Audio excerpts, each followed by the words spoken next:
In noting the Washington Nationals' tendencies in the draft, Baseball America's staff wrote before things started on Monday that Mike Rizzo and Co. in the Nats front office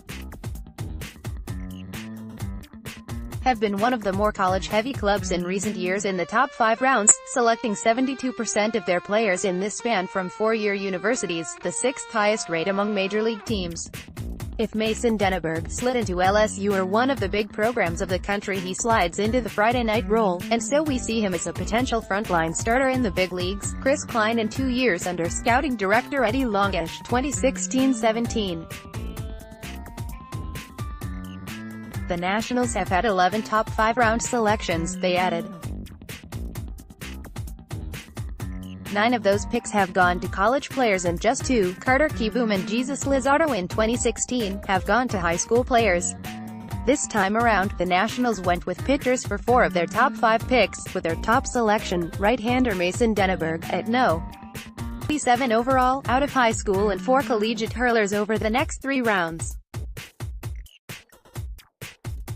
Assistant GM and VP of Scouting Ops Kris Kline was asked after day 1, how, if at all, he and his colleagues evaluated high school and college players differently. "We evaluate them the same, on ability," Kline said. Taking a high school kid, whether it's a pitcher or hitter, obviously you want a kid that's mature beyond his years and you have a comfort level that he can go out into pro ball as a young man and compete and make those adjustments. "Nothing really changes," he continued. "When you're talking about taking a high school kid, either a position player or a hitter, obviously signability come into play, and if they're really, really talented, they're probably looking for first-round money. If the industry, or if we don't see them as that, then they go to school and we get to see them in 3 years and see where they are, but that's the only difference I would see.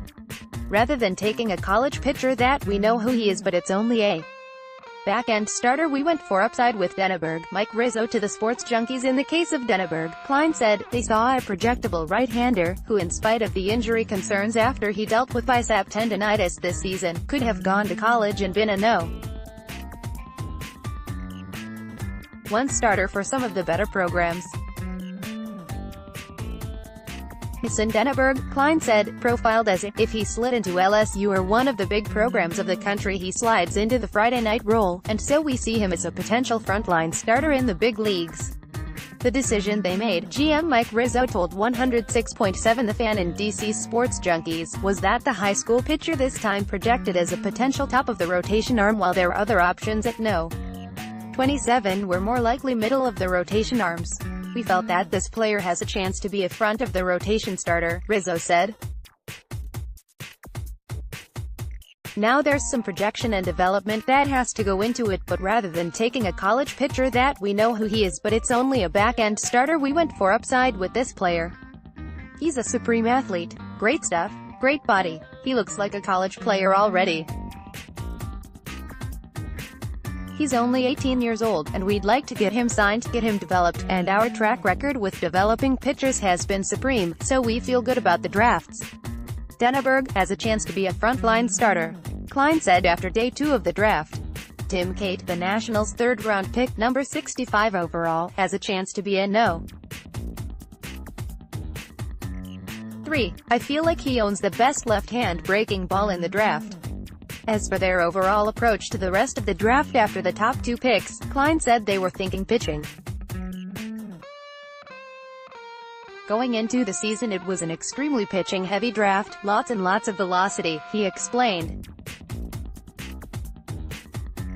"We always say the same thing, it's true, we're going to take the best player that we have on the board, but I can tell you that there's a lot of pitching up there and a lot of pitching from good programs, guys with good velocity, guys with secondary, and a lot of things we like there.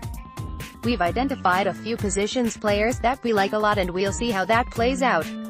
In the end, the Nationals selected 23 pitchers with their 40 picks, 17 right-handers, 6 left-handed pitchers, 5 outfielders, 8 infielders, and 4 catchers, with 33 of the players selected from the college ranks and 7 from high schools around the country. Here's the full list of the Washington Nationals' 2018 draft class.